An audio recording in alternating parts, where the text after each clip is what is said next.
Ibu di WA. Alhamdulillah akhirnya sampai juga ya Mbak Ainun. Iya Bu. Gimana Mbak Ainun perjalanannya tadi? Alhamdulillah lancar sih Bu tadi di perjalanan. Alhamdulillah. Jadi Mbak Ainun tadi di sini pakai angkutan umum atau berkendara sendiri Mbak Ainun? Naik motor sendiri Bu. Wah, naik motor sendiri. Iya. Masya Allah, jauh-jauh. Tadi dari mana Mbak Ainun? Dari Surakarta Bu. Oh, dari Surakarta Iya. jauh-jauh ke sini. Itu kira-kira perjalanan tadi berapa menit Mbak Ainun nyampe sini Mbak? Kurang lebih 35 menit sampai 40 menit Bu. 30 sampai 45 menit ya Mbak Ainun. Dan Iya. perjalanan macet atau enggak Mbak? Alhamdulillah masih lancar, cuman di beberapa titik ya ada yang lumayan padat Bu ini lalu lintasnya. Ya Allah, akhirnya sampai juga ya Mbak Iya, Ainun. Oke, karena sebelumnya kan kita hanya berkenalan secara singkat ya lewat WA. Sekarang saya izinkan saya untuk memperkenalkan diri terlebih dahulu ya Mbak Ainun. Baik, sebelumnya perkenalkan Mbak Ainun, nama saya Putri. Nah, Mbak Ainun bisa manggil saya Ibu Putri. Ya, jadi saya adalah seorang peselor yang akan mendampingi Mbak Ainun pada sesi konseling hari ini Mbak Ainun. Oke, sebelum kita melanjutkan, boleh sekarang Mbak Ainun untuk memperkenalkan lebih lanjut tentang diri Mbak Ainun. Ibu, perkenalkan nama saya Ainun Sela, biasanya saya dipanggil Ainun. Saya mahasiswa PPG semester 1 sekarang. Oh, jadi Mbak Ainun mahasiswa PPG Iya. semester 1 ya Mbak Iya. Ainun. Masya Allah, hebat sekali Mbak Ainun. Dari S1 berarti Mbak Ainun lanjut lagi ke PPG ya Iya, Mbak. betul. Berarti ini baru semester awal. Masya Allah. Selanjutnya saya izin untuk menjelaskan dulu ya Mbak Ainun. Jadi tujuan sesi konseling ini adalah untuk membantu menyelesaikan masalah yang Mbak Ainun hadapi. Dan nanti kita bersama-sama Mbak Ainun untuk mencari solusi untuk penyelesaian masalah yang Mbak Ainun hadapi. Nah, apapun yang Mbak Ainun ceritakan pada hari ini akan dijaga kerahasiaannya oleh saya. Jadi Mbak Ainun tenang saja, Mbak Ainun bisa menceritakan apapun yang Mbak Ainun akan sampaikan dengan aman dan nyaman tanpa takut diketahui oleh orang lain. Nah, dalam sesi konseling ini kita akan melaksanakan dalam waktu 30 sampai 40 menit. Apabila nanti mungkin waktunya kurang atau dapat dilanjutkan di pertemuan selanjutnya, nanti kita bisa mengubah atau menjadwalkan lagi pertemuan selanjutnya ya Mbak Ainun. Iya Ibu, siap. Oke, sudah paham sejauh ini Mbak Ainun? Sudah Bu. Alhamdulillah. Sebelum kita masuk ke sesi konseling, saya mempunyai kontrak konseling Mbak Ainun. Ya, boleh Mbak Ainun untuk membacanya terlebih dahulu isi dari kontrak konseling ini ya Mbak Ainun. Iya Bu. Nah, Mbak Ainun baca dengan sangat memperhatikannya ya satu persatu agar memahami isi kontrak dari konseling. Silakan Mbak Ainun untuk membaca.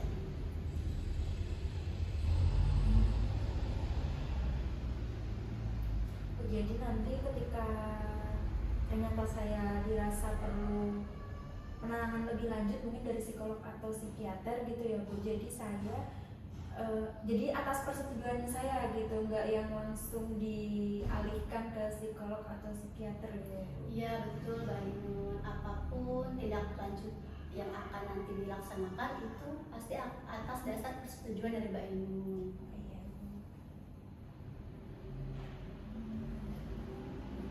Saya setuju dengan poin-poin yang ada di kontrak ini Bu.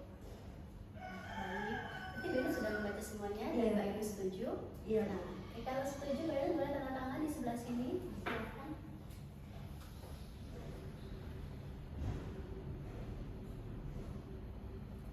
Sebenarnya Terima kasih Mbak Ainun. Sekarang giliran saya sebagai konselor ya untuk menandatangani kontrak konseling ini.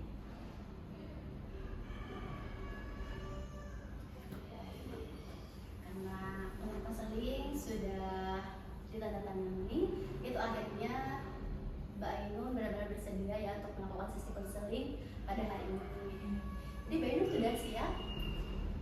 Sudah. Oke, Mbak Ainun bisa duduk dulu dengan nyaman, Mbak Ainun. Posisi Mbak Ainun senyaman mungkin biar kita dapat bercerita dengan nyaman. Iya, ini sudah nyaman. Oke, alhamdulillah sudah nyaman ya Mbak Ainun. Oke, kita bisa mulai sesi konseling ya untuk pagi hari ini. Nah, ini Mbak Ainun. Kenapa Mbak Ainun memutuskan untuk melakukan sesi konseling pada hari ini, Mbak Ainun? Kira-kira apa yang Mbak Ainun rasakan akhir-akhir ini? Iya, jadi awalnya tuh saya kan lagi ngerasa apa ya Bu, stres gitu dengan berbagai tugas kuliah saya gitu. Terus ketika scroll sosial media akhirnya menemukan ini pamflet konseling gitu loh Bu. Terus akhirnya saya berpikir untuk memutuskan melakukan sesi konseling gitu, dan akhirnya bertemu dengan Ibu. Jadi akhir-akhir ini saya tuh sedang banyak tugas Bu. Saya merasa apa ya, stres lah dengan tugas yang menumpuk itu gitu. Jadi Mbak Ainun sedang merasakan stres karena kuliah ya Mbak? Iya benar. Gitu. Terus kemudian menemukan pamflet dan menghubungi saya untuk bercerita ya Mbak Ainun? Iya betul. Nah, berarti kegiatan Mbak Ainun berarti akhir-akhir ini apa saja Mbak Ainun? Akhir-akhir ini tuh ya kegiatan saya kuliah, kemudian kan kalau di PPG ada ini ya Bu, selain kuliah ada PPL juga di sekolah gitu. Jadi saya 2 hari kuliah, kemudian 3 hari PPL di sekolah Bu. Oh, berarti dalam kegiatan PPG ini masih ada perkuliahan juga ya? Iya, Selain betul. PPL tadi 2 hari kuliah, kemudian 3 hari PPL. Nah, Iya. untuk mata kuliahnya juga berarti ada berapa Mbak berarti? Ada 1, 2, 5 Bu, 6 sama PPL berarti. Tapi kan kalau PPL itu di sekolah ya Bu, kalau yang 5 mata kuliah itu perkuliahan di kelas. Jadi ada perkuliahan di kelas dan tadi ada tugas-tugas ya? Iya, Ibu. Itu yang menyebabkan Mbak Ainun merasakan stres karena tugas yang sangat menumpuk dan banyak itu tadi ya Mbak Ainun. Selain itu, di samping itu juga Mbak Ainun capek karena ada tugas, kemudian juga harus PPL. Berarti kalau PPL itu dari pagi sampai jam berapa Mbak Ainun? Dari pagi sampai jam 4 Bu, jam 4 sore. Dari pagi sampai jam 4 sore. Iya. Ya, berarti sangat capek sekali ya Mbak Ainun kegiatannya sehari-hari, sangat padat sekali dari hari Senin sampai hari Jumat. Isi dengan kegiatan PPG itu tadi. Nah itu jadi apa ya Bu, karena saya sudah merasa capek duluan gitu, akhirnya ketika ada tugas itu saya jadi malah menunda-nunda gitu. Tapi sebenarnya kalau dipikir-pikir lagi ya Bu gitu, sebenarnya saya masih punya waktu, hanya saya, cuman saya itu mungkin terlalu memanjakan diri kali ya Bu. Ketika pulang dari sekolah atau dari kuliah gitu, pengennya itu istirahat gitu, nggak perlu mikirin tugas-tugas lagi gitu. Padahal sebenarnya saya nggak secapek itu dan masih bisa untuk mengerjakan tugas gitu. Tapi saya malah memilih untuk bermalas-malasan, main HP, tidur gitu. Jadi setelah Mbak Ainun pulang dari PPL, Mbak Ainun malah menunda-nunda tugas ya Mbak Ainun dengan tiduran, kemudian main HP karena ingin memanjakan diri setelah lelahnya kegiatan di luar sana ya Mbak Ainun, seperti itu. Nah, kira-kira Mbak Ainun, dibalik semua itu, apa yang sebenarnya yang Mbak Ainun inginkan untuk diri Mbak Ainun saat ini Mbak? Saya ingin berubah sih Bu, maksudnya tuh yang awalnya saya menunda-nunda, saya jadi lebih produktif gitu, terutama dalam mengerjakan tugas. Karena yang saya rasakan itu ketika saya menunda-nunda gitu ya Bu, emang bener awalnya saya kayak merasa ya udah asik-asik aja gitu ya, tapi di akhir tuh justru saya jadi kewalahan dan keteteran karena tiba-tiba tugas sudah menumpuk banyak gitu. Jadi nggak kerasa ya Mbak Ainun. Iya, Awalnya dikira masih banyak waktu, ternyata karena tadi kebiasaan menunda tadi di akhir waktu malah keteteran. Iya, Karena begitu banyaknya tugas-tugas ya, berarti sebenarnya yang Mbak Ainun inginkan itu tidak menunda-nunda tugas. Iya. Seperti itu ya Mbak Ainun. Nah kemudian perilaku apa sih atau apa yang biasanya Mbak Ainun lakukan ketika Mbak Ainun sedang menghadapi tekanan atau tugas kuliah tadi Mbak? Ya itu sih Bu, saya awal-awal cenderung menghindar gitu ya, kayak apa ya, karena mungkin saya berpikir bahwa kalau saya memikirkan tugas itu udah pusing duluan gitu loh Bu, jadi saya lebih memilih untuk menghindar gitu, karena saya sudah terlalu capek dengan aktivitas di luar kan Bu. Tapi ya sebenarnya saya masih bisa di waktu satu hari itu saya masih bisa istirahat, tapi tetap masih bisa mengerjakan tugas gitu. Tapi saya tadi malah lebih memanjakan diri, kayak dari sore sampai malam itu benar-benar scroll, main HP, tidur gitu. Jadi nggak ada progres tugas sama sekali gitu. Jadi karena tadi keasikan ya Iya. scroll, kemudian menunda-nunda tugas, malah ternyata tugas-tugas semakin menumpuk. Nah ketika tugas-tugas itu semakin menumpuk, apa yang Mbak Ainun rasakan Mbak? Awalnya sih tenang Bu gitu, tapi makin lama ketika sudah mau deadline nih, akhirnya saya merasa panik gitu. Apalagi ketika melihat teman-teman yang lain itu sudah selesai, udah pada submit tugas gitu ya Bu, dan hasilnya menurut saya itu bagus gitu ya. Jadi saya panik, akhirnya saya merasa khawatir, keteteran, dan mengerjakan tugas itu dengan rasa cemas, rasa panik yang akhirnya kan membuat tugas saya itu menjadi kurang maksimal gitu. Berarti ada kepanikan ya atau kecemasan ketika Iya. melihat orang lain sudah selesai, kemudian kok saya belum, malah saya asik scroll, kemudian menunda-nunda. Setelah mengerjakan ternyata butuh waktu untuk mengerjakan tugas-tugas yang bukan tugasnya tuh lebih dari satu. Iya betul. Jadi tugasnya itu banyak sekali ya Mbak Ainun. Iya. Tadi kan Mbak Ainun sudah menyebutkan tujuan atau keinginan Mbak Ainun ya. Iya.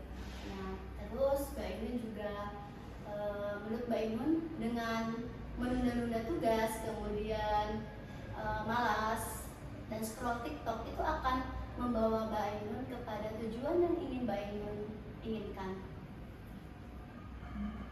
Enggak sih Bu, karena kan itu justru membuat apa ya, membuat saya semakin malas untuk mengerjakan tugas gitu. Berarti Mbak Ainun sadar ya akan hal itu, bahwa menunda-nunda tugas itu malah akan menjauhkan Mbak Ainun dari keinginan yang Mbak Ainun inginkan tadi. Iya betul. Oke. Nah menurut Mbak Ainun nih, siapa yang mempunyai kendali untuk mengubah keadaan ini Mbak Ainun? Yang punya kendali tentunya diri saya sendiri sih Bu, karena ya orang lain gak akan bisa merubah saya kalau dari diri saya sendiri itu belum ada keinginan atau niat dan tekad untuk berubah gitu. Jadi sebenarnya Mbak Ainun sadar ya Mbak Ainun bahwa yang mempunyai kendali untuk merubah keadaan ini adalah diri sendiri. Orang lain tidak mungkin bisa merubah keadaan kita, karena yang mempunyai kendali adalah diri kita sendiri. Apabila kita mempunyai tujuan, berarti diri kita yang mempunyai kendali untuk menggapai tujuan itu semua dengan melakukan hal-hal yang pastinya mendukung apa yang kita inginkan. Nah, apa sih yang ingin Mbak Ainun ubah dari diri Mbak Ainun mulai dari sekarang? Saya ingin jadi manusia yang lebih produktif sih Bu. Gitu. Ingin menjadi manusia yang lebih produktif ya. Iya. Menurut Mbak itu manusia yang lebih produktif itu manusia yang seperti apa menurut Mbak Ainun? Yang kalau menurut pandangan saya ya Bu, yang bisa dalam waktu 24 jam itu sudah apa ya, ada banyak hal yang dilakukan gitu loh Bu. Jadi nggak banyak waktu yang terbuang sia-sia untuk mungkin scroll TikTok, tidur dan lain sebagainya. Jadi tetap ada waktu untuk istirahat dan me time gitu ya, tapi nggak terlena dengan hal itu gitu loh Bu. Jadi tetap ya, kalau manusia yang produktif itu menurut Mbak Ainun itu tetap melaksanakan tugas dengan baik, tapi juga memiliki waktu untuk me time diri sendiri. Iya betul Bu. Nah, oke. Kira-kira nih, langkah apa yang bisa Mbak Ainun lakukan di minggu ini Mbak Ainun? Langkah sederhana yang bisa Mbak Ainun lakukan di minggu ini? Mungkin apa ya Bu? Dalam waktu sehari itu sepertinya saya harus paling enggak itu ada progres tugas gitu loh Bu. Ya mungkin kalau di awal-awal bisa ya udah mulai mengerjakan dulu 30 menit, 40 menit gitu ya Bu. Tapi itu harus konsisten gitu. Selain itu mungkin saya juga bisa membuat to-do list gitu ya Bu, biar sehari apa ya, agenda saya dalam waktu sehari itu lebih tertata gitu. Jadi kegiatan tadi itu membuat to-do list ya Mbak Ainun. Iya, Bu. Kegiatan yang akan dilakukan, kemudian tugas-tugas yang akan dikerjakan agar tugas-tugas dapat dikerjakan dengan baik, kemudian juga semua tugas selesai tepat pada waktunya, begitu ya Mbak Ainun? Iya betul Bu. Jadi saya juga harus bisa mengontrol diri saya dan menentukan skala prioritas gitu. Mbak Ainun sudah mengetahui ya langkah selanjutnya bagaimana. Bagaimana ini perasaannya setelah melakukan sesi konseling ini Mbak? Sedikit lebih lega sih Bu. Cuman ada satu hal lagi yang ingin saya ingin saya konsultasikan ke Ibu, apakah boleh? Boleh sekali Mbak Ainun. Jadi tadi kan saya sudah membuat rencana-rencana gitu ya Bu, untuk merubah diri saya sendiri gitu. Nah, tapi terkadang itu yang susah kan bagaimana saya itu bisa konsisten gitu. Mungkin dari Ibu ada tips atau hal yang bisa saya lakukan ketika saya sudah mulai merasa malas-malasan lagi gitu Bu, supaya saya itu tetap konsisten berada di jalur yang benar gitu loh Bu. Baik Mbak Ainun, bagus sekali ya Mbak Ainun pertanyaannya. Nah ini Mbak Ainun, tadi kan Mbak Ainun sudah mempunyai rencana ya Mbak Ainun melakukan langkah-langkah. Yang pertama tadi Mbak Ainun membuat to-do list, begitu ya Mbak Ainun, kegiatan yang akan Mbak Ainun lakukan di minggu ini. Kemudian Mbak Ainun mulai mengerjakan tugas-tugas dari list-list yang sudah Mbak Ainun tulis tadi. Nah kemudian Mbak Ainun ingin mengetahui tips agar kegiatan itu bisa konsisten dilaksanakan sesuai dengan to-do list yang sudah Mbak Ainun lakukan tadi ya. Tips yang menurut saya yang saya jalani, yang pertama mencoba konsisten dan niatkan itu Mbak Ainun. Nah Mbak Ainun tuh harus mempunyai mempersiapkan hadiah untuk diri sendiri. Misalkan Mbak Ainun bisa menjanjikan kepada diri sendiri, apabila saya berhasil mengerjakan list yang sudah saya tulis, itu saya akan misalkan pergi ke tempat yang bagus, kemudian atau memakan makanan yang cukup mahal tapi saya inginkan. Jadi kita tuh ada semangat untuk mengerjakan list atau kegiatan satu minggu itu karena kita ada hadiah untuk diri kita sendiri setelah melakukan itu. Nah, kalau itu cara yang saya lakukan. Kemudian selain itu juga Mbak Ainun itu harus menyeimbangkan Mbak Ainun antara kegiatan menulis dengan kegiatan olahraga juga Mbak Ainun. Nah itu yang saya lakukan Mbak Ainun ketika waktu itu saya sedang banyaknya tugas, kemudian banyak list tugas yang saya harus kerjakan, tapi saya juga harus tetap dalam keadaan fresh dan tentunya semangat. Saya tadi melakukan rutin olahraga yang ringan-ringan, misalkan jalan pagi, itu kan olahraga yang tidak terlalu berat ya Mbak Ainun. Mungkin nanti bisa melakukan itu, misalkan habis sholat subuh Mbak Ainun bisa melakukan jalan pagi minimal 30 menit secara konsisten. Tidak perlu langsung lari ya Mbak Ainun, bisa lakukan dengan jalan pagi dari kos misalkan, kemudian menuju ke yang paling dekat dari Mbak Ainun. Kosnya itu apa, misalkan lapangan kah atau gor kah, Mbak Ainun bisa start dari kos, jalan sehat ke gor, kemudian lakukan itu secara konsisten. Nah dengan jalan sehat tadi itu bisa memberikan semangat, bisa menambah semangat untuk diri kita sendiri, kemudian kita juga bisa berpikiran lebih jernih Mbak Ainun. Nah di situ pasti pikiran-pikiran kreatif Mbak Ainun itu akan lebih terbuka dan lebih banyak mendapatkan pikiran kreatif. Misalkan dari list-list yang sudah tadi ditulis, hari ini akan mengerjakan tugas konseling individu, misalkan besok mengerjakan asesmen. Nah tiba-tiba karena paginya kita sudah olahraga, kemudian mendapatkan ide-ide ketika melakukan jalan sehat tadi, nah itu dalam satu hari Mbak Ainun bisa langsung mengerjakan konseling individu dan asesmen. Tiba-tiba dari list yang harusnya jadi 2 hari, Mbak Ainun bisa mengerjakan tugas itu dalam 1 hari. Karena tadi Mbak Ainun pertama dapat tambahan semangat dari kita melakukan jalan sehat, kemudian juga mendapatkan tambahan ide ketika kita sedang melakukan jalan sehat tadi. Karena banyak sekali manfaatnya ketika kita rutin untuk berolahraga, seperti itu. Kemudian cara yang ketiga ya, selain tadi saya memberikan hadiah, kemudian saya juga berolahraga, saya juga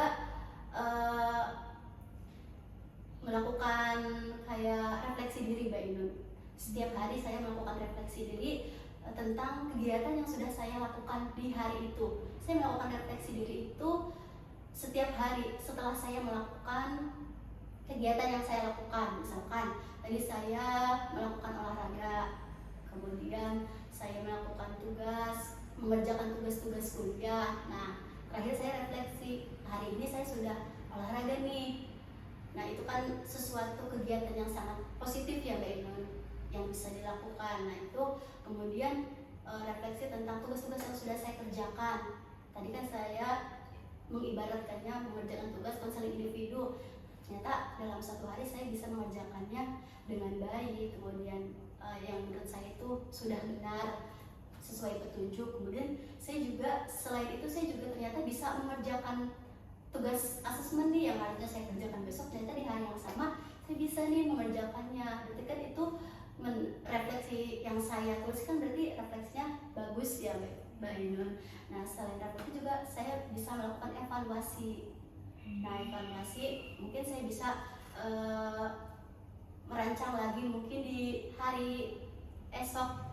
Nah kegiatan yang akan saya lakukan, nah, pasti yang pertama olahraga, kemudian saya juga menulis kegiatan atau tugas-tugas yang saya akan kerjakan besok, kemudian apa yang harus saya persiapkan untuk mengerjakan tugas besok, seperti itu agar dapat berjalan sesuai dengan list yang sudah saya tulis, seperti itu Mbak Ainun. Oke.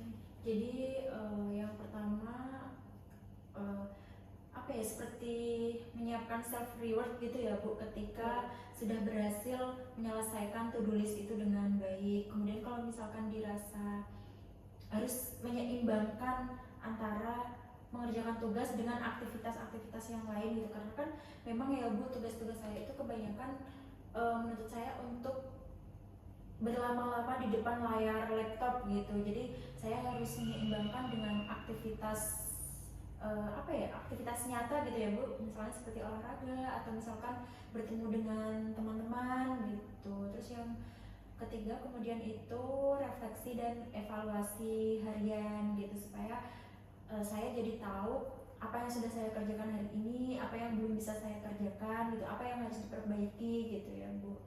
Oke, terus kemudian ya Bu, tadi saya tuh kepikiran satu pertanyaan lagi tapi saya lupa gitu, apa ya, sebentar ya Bu. Iya Ibu, gak apa-apa Mbak Ainun, santai aja mungkin. Oh iya ini Bu, tapi kalau misalkan nanti di tengah-tengah itu ternyata saya merasa apa ya Bu, bosan atau butuh aktivitas yang lain gitu, karena kan misalnya kalau harus sesuai to-do list terus gitu ya Bu, berarti kan kegiatannya bisa dibilang monoton gitu ya. Apakah boleh gitu dalam waktu 1 minggu itu misalkan saya menyiapkan waktu 1 hari untuk saya melakukan hal apapun di luar to-do list gitu, hal-hal yang saya sukai. Mungkin saya bisa main atau saya seharian itu mungkin bisa bermalas-malasan gitu ya, karena saya itu orangnya gampang bosan Bu. Jadi sepertinya kalau misalkan harus dalam sebulan 30 hari itu harus sesuai to do list terus, itu rasanya agak membosankan gitu Bu. Tentu boleh ya Mbak Ainun. Tadi kan Mbak Ainun menyampaikan apakah boleh ketika kita sudah menyusun to do list kemudian menyelipkan satu hari untuk memberikan kita berekspresi apapun, membebaskan kita untuk berekspresi apapun di satu hari itu. Tentu sangat boleh Mbak Ainun, karena kan tipe Mbak Ainun ingin satu hari meluangkan waktu untuk diri sendiri ya Mbak Ainun. Iya, karena saya gampang bosen Bu gitu. Ya, tentu sangat boleh Mbak Ainun. Misalkan Mbak Ainun tadi ya, to do listnya kan awalnya mungkin Mbak Ainun nulis selama 7 hari ya, dari Senin sampai Minggu. Nah mungkin Mbak Ainun bisa menyelipkan satu hari, misalkan di hari Minggu, berarti kan nanti sedikit merubah to do listnya. Misalkan dari hari Senin sampai hari Sabtu Mbak Ainun fokus untuk mengerjakan tugas-tugas yang ada di list ya, kemudian berolahraga juga tadi yang sudah saya sebutkan, kemudian melakukan refleksi serta evaluasi. Nah kemudian nanti di hari Minggu Mbak Ainun bisa menggunakan itu untuk bebas melakukan kegiatan apapun yang tidak membosankan. Misalkan bisa rebahan, kemudian bisa scroll, tapi tidak boleh berlebihan ya Mbak Ainun. Tetap sesuai dan seperlunya saja, jangan terlalu berlebihan. Boleh sekali Mbak Ainun, mungkin boleh dengan jalan-jalan menggunakan sepeda motor keliling-keliling ke alun-alun atau kemanapun, sangat-sangat boleh Mbak Ainun. Jadi Mbak Ainun tidak merasa bosan karena tadi selama 6 hari tadi kan sudah melakukan kegiatan yang sangat padat. Dan kalau sudah berhasil, Mbak Ainun boleh untuk menyelipkan waktu itu di hari Minggu, digunakan untuk bebas melakukan apapun. Sangat-sangat boleh Mbak Ainun. Oke, sudah cukup sih Bu, itu saja pertanyaan dari saya gitu. Baik, sangat bagus ya Mbak. Berarti Mbak Ainun tuh menanyakan dengan jelas ya. Iya. Tadi yang langkah-langkah tadi sudah Mbak Ainun susun, kemudian Mbak Ainun ingin lebih detail lagi tentang langkah-langkahnya, dan Mbak Ainun ingin mengetahui cara antisipasi apabila Mbak Ainun di tengah-tengah jalan itu tiba-tiba bosan atau tiba-tiba ada rasa malas lagi. Mbak Ainun sudah mempersiapkan antisipasi tadi itu lagi ya Mbak Ainun. Jadi supaya saya tidak salah langkah gitu. Nah, supaya Mbak Ainun tidak salah langkah lagi. Nah, bagaimana Mbak Ainun, mungkin ada pertanyaan lagi atau bagaimana setelah melakukan sesi konseling ini? Sudah cukup sih Bu, saya sudah merasa sangat lega gitu ya, karena dari sesi konseling ini sangat membantu saya untuk merencanakan apa yang bisa saya lakukan ke depannya untuk merubah diri saya ke arah yang lebih baik. Jadi sudah cukup ya Mbak Ainun, dan juga sudah mengetahui langkah-langkahnya. Oke, mungkin Mbak Ainun kita bisa jadwalkan di minggu ke depan ya Mbak Ainun.